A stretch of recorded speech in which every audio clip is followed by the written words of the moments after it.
9 აგვისტო უკავშირდება ნიკო კვარაცხელიას. ჩვენ ახლა ვიმყოფებით მის ოდაბადე ჯგალში, სადაც სტუდენტური დღეები გავხსენით საზეიმოდ და ნიკოს ფონდის მიერ ორგანიზებული ტექნოლოგიური ვიქტორინათი. ასევე სტენსილს ხედავთ, სადაც ნიკოა წარმოდგენილი და ის თვალებში გვიყურებს წიგნების ფონზე და გვეუბნება, რომ ერთადერთი რითაც შეიძლება კოსმიურ წარმატებას მიაღწიო, ეს არის წიგნი, წიგნიერება, განათლება და რაც მთავარია, დროის მიყოლა ტექნოლოგიურ სიახლეებში.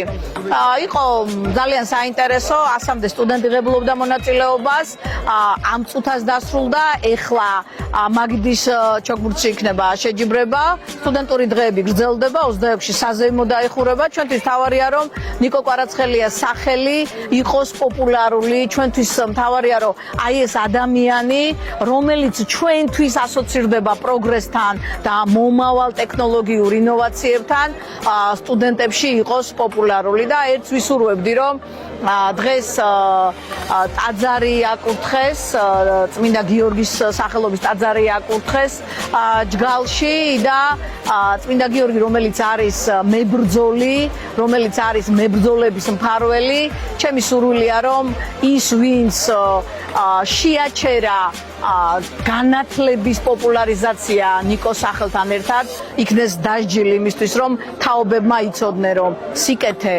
ყოველთვის იმარჯვებს. დღეს იყო სტუდენტური დღეები 2025-ის პირველი შეჯიბრი ვიქტორინა.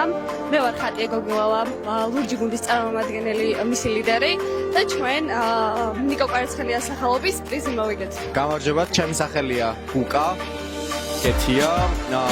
მე მოვიღებ მონაწილეობას სტუდენტურ დღეებში. ახლა ვიმყოფებით ჯგალში. დღეს ჩატარდა რასადროდის ტურნირი, სადაც მოიგო ლურჯმა ჯგუფმა. გუნდმა უბრალოდ პოდიში ძალიან საინტერესო თამაში იყო, ძალიან საინტერესო შეკითხვები დასვეს. ძალიან დაძაბული თამაში იყო, რადგან ყველა ერთმა ფულამ გადაწყვეტა ყველაფერი.